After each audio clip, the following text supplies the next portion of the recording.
The story you are about to see is real and deeply concerns every American. Take an area the size of New England, shift it more than 10,000 miles away. Put dense jungles, high mountains, narrow coastal plains, large swamps, and a broad river delta on it. There you have the setting. Some 15 million people with ancient culture. 95% are lowlanders of northern origin, but intermingled with other immigrants from the surrounding areas.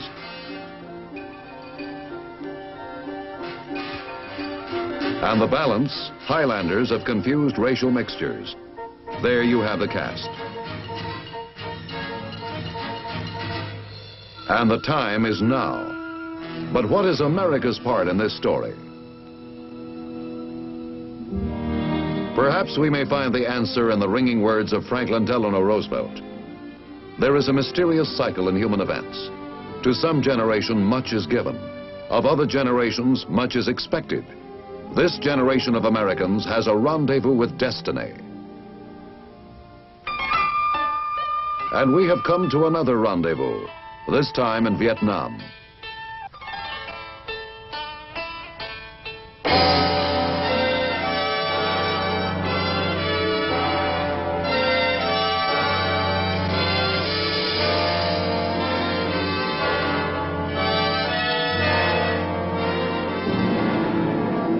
The origin of this rendezvous is complex.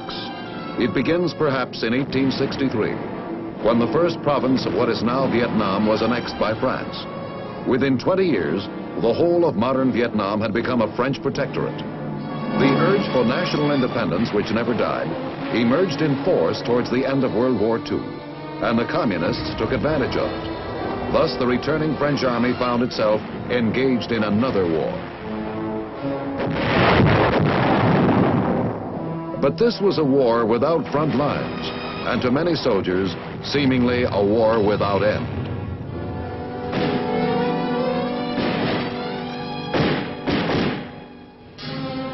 But on May 7th, 1954, with the fall of Dien Bien Phu, the so-called Indochina War did come to an end. A termination which left the new nation divided between a communist North and an anti-communist South.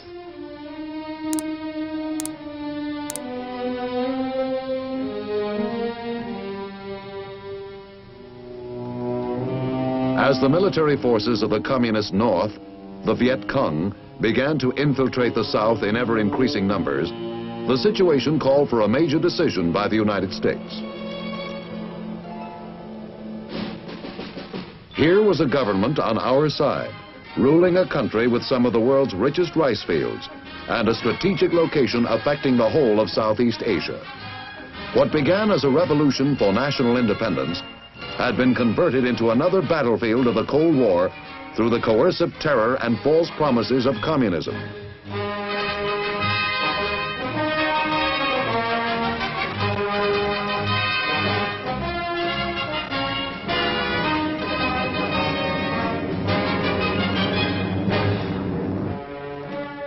(1961) was the critical year.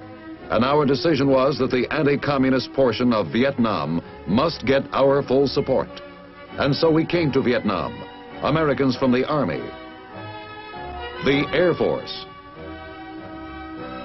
the Navy,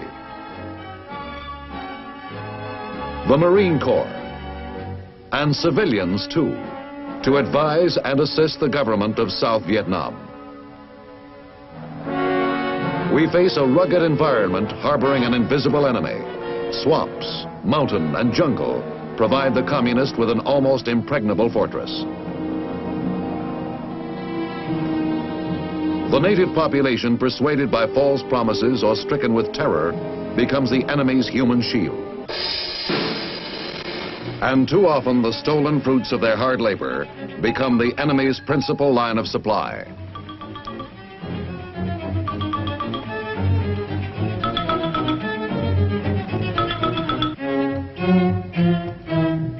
This is a war being fought in fragments. An attack here, an ambush there. Yet like a broken mirror, each fragment reflects the enemy's total plan. A war fought in the territory of our friends, the Vietnamese, and a war fought in the territory of the enemy's total plan. A war fought in the territory of our friends, the Vietnamese, with supplies and conscripts drawn from their own people to last as long as necessary to exhaust them from within. And then, when the time is right, a massive assault from without to furnish the coup de grace. What we are trying to do here is wrest back the initiative from the enemy. We must teach the Vietnamese to out-guerrilla the guerrillas.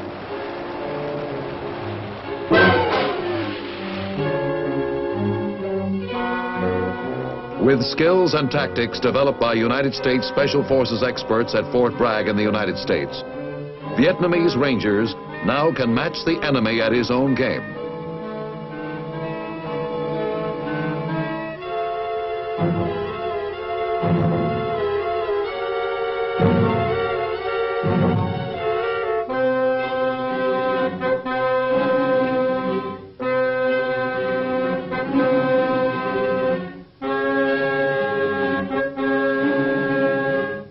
Guerrilla warfare in terrain like this creates an enormous problem of communication. We are training the Vietnamese Signal Corps and equipping them with modern instruments, making it possible to maintain constant liaison between operating units and command posts.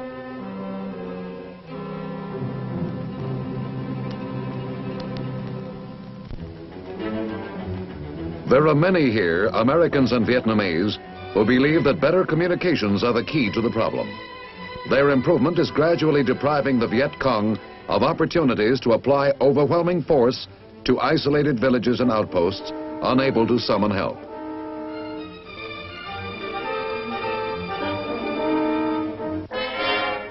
Half a dozen of these small hamlets make up a strategic village, each of which will soon be equipped with its own two-way radio facilities.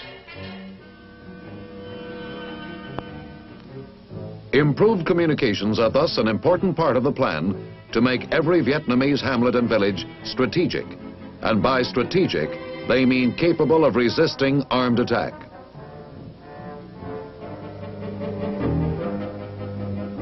With speedy communication, retaliatory action against Viet Cong surprise attacks can be swift and pinpointed.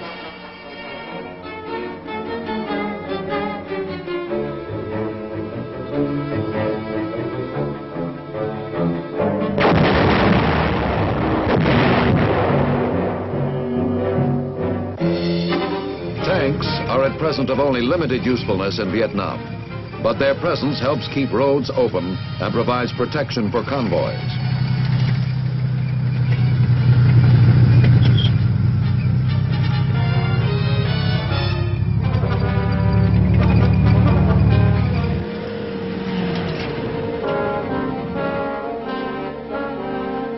Guerrilla wars have a habit of growing into full-scale national wars. While fighting the very different tactics of guerrillas, no new nation can afford to neglect the strategy and tactics of conventional warfare, an error which the Vietnamese are careful to avoid.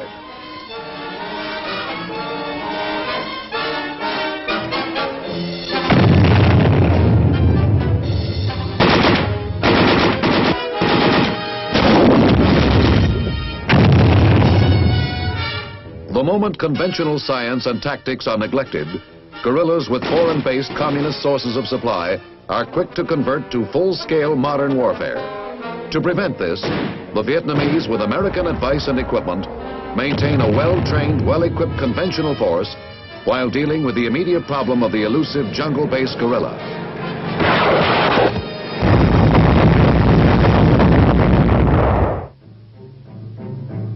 The different types of terrain in Vietnam have made the war into three wars. Each is fought on its own terms. First, in the Mekong River Delta south of Saigon. Second, on the high plateau and along the low coastal strips of central Vietnam.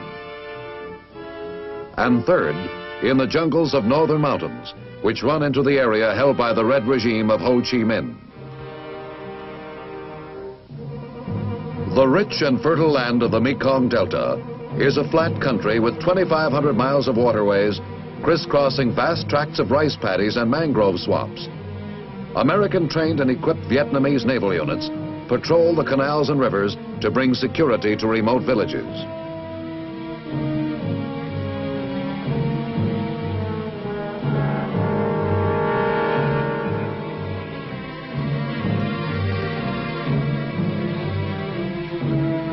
On broader waterways, larger and faster vessels are employed for such duty.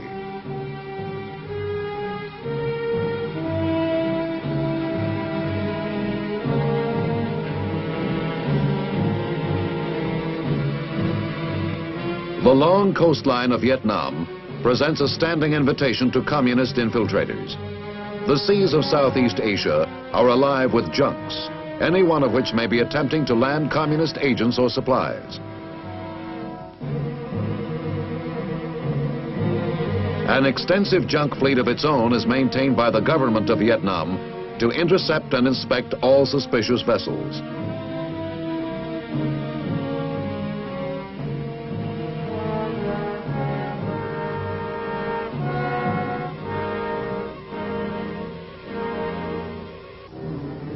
The Vietnamese Navy, though small, is also equipped with fast, modern naval vessels manned by well-trained crews.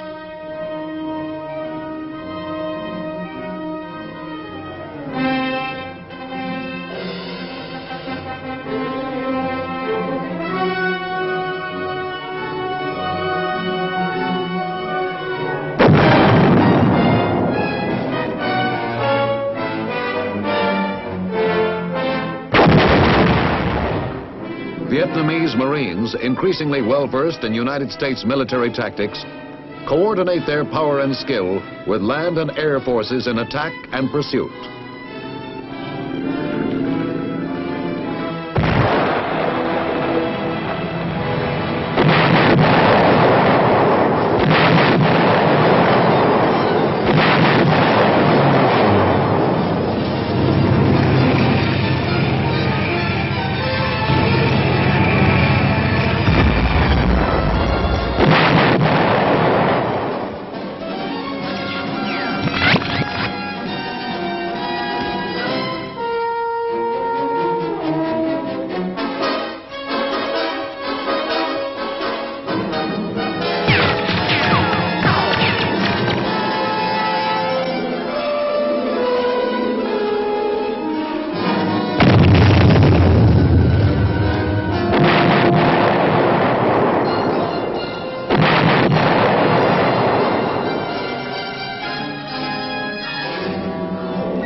The Vietnamese Air Force has been built up into sizable strength with American aid. Their fighters support ground actions and control the sky.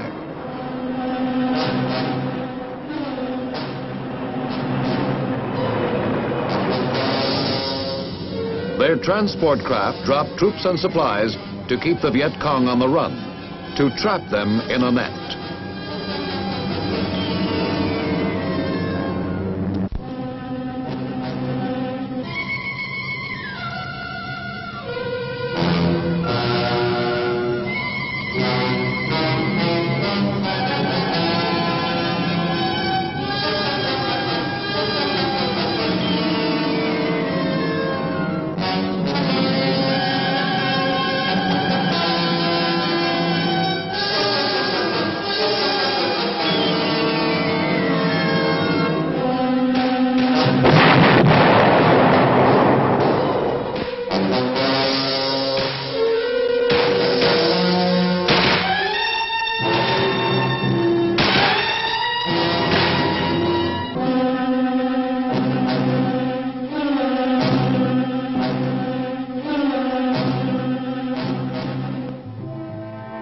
A new element of mobility has recently come into being.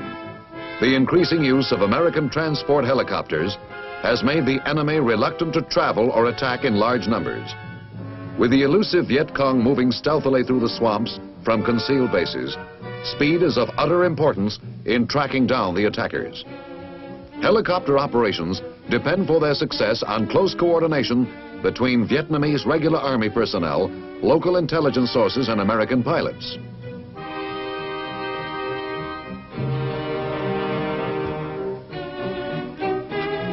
American pilots and helicopters came into use in Vietnam as one part of the response to the hit-and-run tactics employed by guerrillas.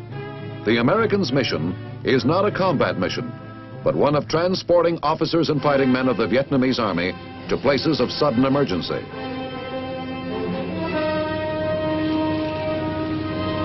Often helicopters are used to lift hundreds of Vietnamese troops from their field headquarters to the scene of the crime.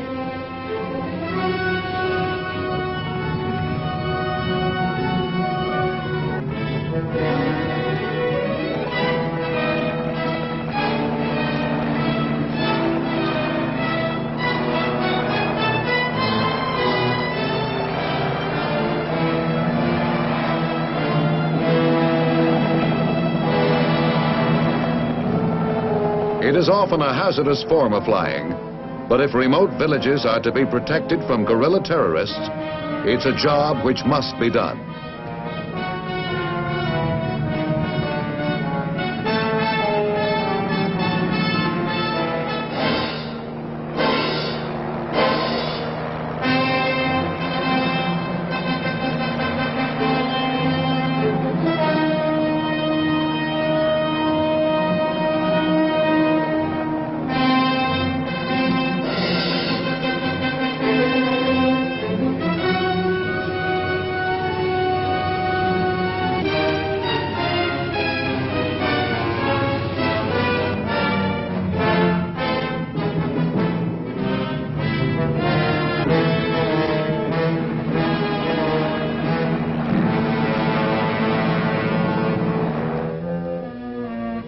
Although the communists can vanish by hiding in villages or submerging in canals with bamboo tubes in their mouths, quick action has often resulted in their capture. Communist agents and guerrillas are adept at concealing themselves. Some remote villages are literally honeycombed with secret tunnels and concealed caches of arms and ammunition.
A thorough search may require many hours of careful detective work, with something new turning up every minute.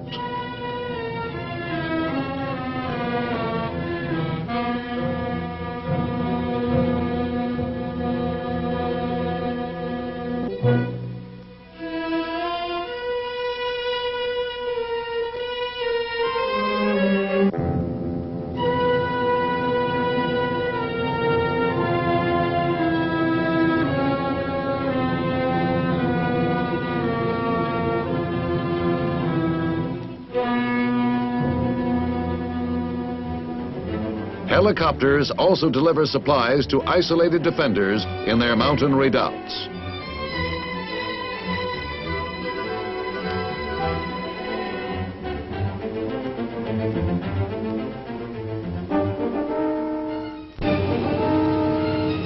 The helicopter makes possible the frequent rotation of men stationed in remote areas.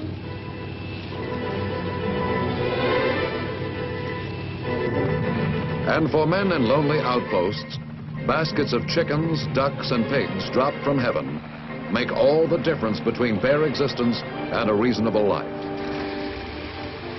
A most important function of helicopters and other aircraft is not only transport, but reconnaissance. For Viet Cong positions throughout the country must be continuously sought out and destroyed. In such probing operations, the casualties suffered by the Vietnamese have averaged only a fraction of those inflicted upon the enemy.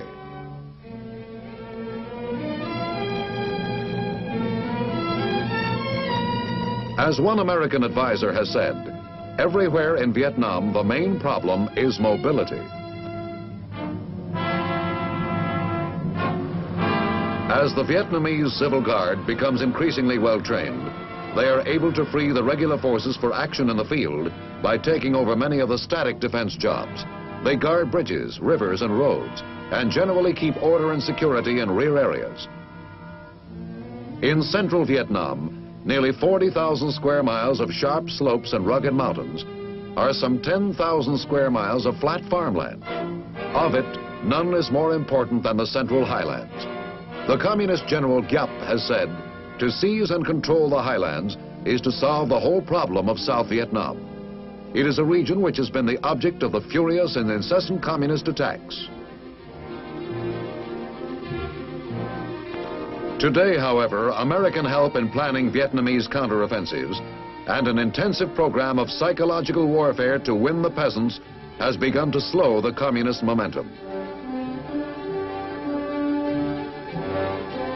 Americans are teaching both Vietnamese soldiers and volunteers from the villages techniques for patrolling surrounding jungles, flushing out the Viet Cong guerrillas before they can mount an attack.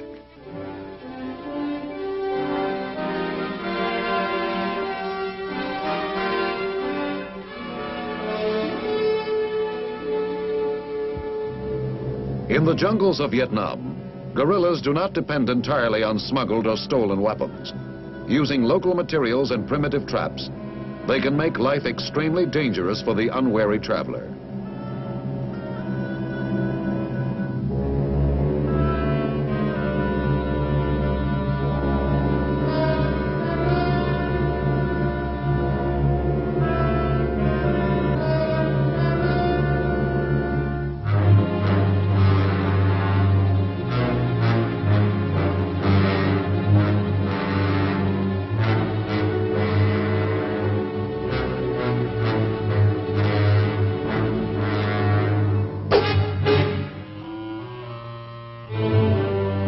The Vietnamese and American advisors have initiated a vast program of relocation, moving isolated tribes into specially constructed and protected strategic villages.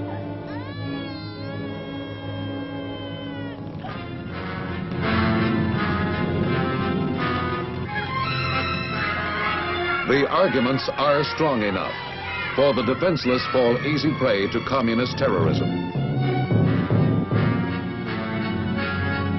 In the strategic villages, houses are enclosed by bamboo spikes, and fields are cultivated under the protective eyes of armed colleagues. Such methods deter the communists from attack and make infiltration extremely difficult.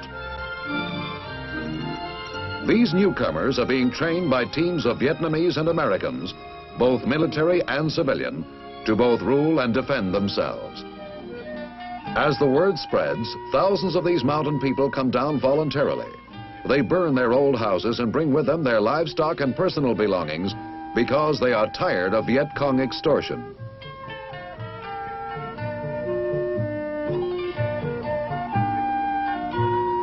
Today, even a number of Viet Cong guerrillas, originally dragooned from the peasantry, have deserted and returned after learning that their homes are now secure against guerrilla terrorism. But security alone is not enough. The people must also have something to live for, some expectation of a better life. So American advisors and the American-trained Vietnamese civic action teams are also involved in teaching such matters as hygiene and providing basic medical care.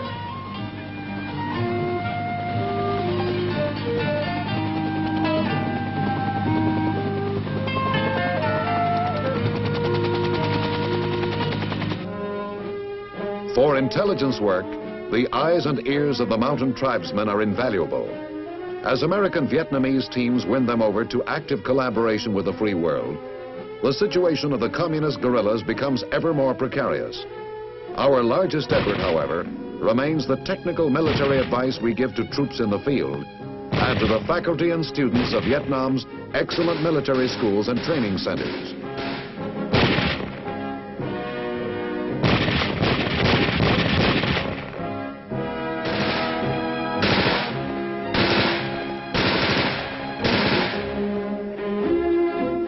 This is the Dalat Academy for Officers.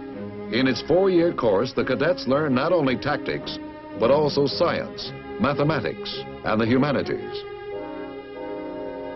The Nha Trang Naval Center, the fountainhead of the future Vietnamese Navy.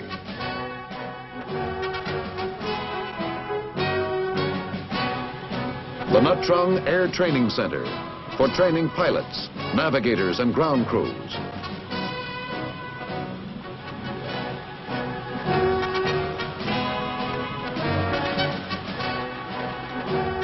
The High Command and General Staff College for senior officers.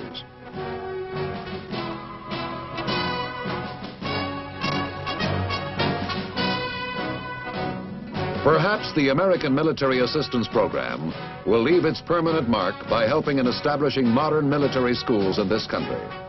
Through these schools, it would help the government weld a defense force capable of coupling security with welfare, of building a nation as well as defeating the enemy.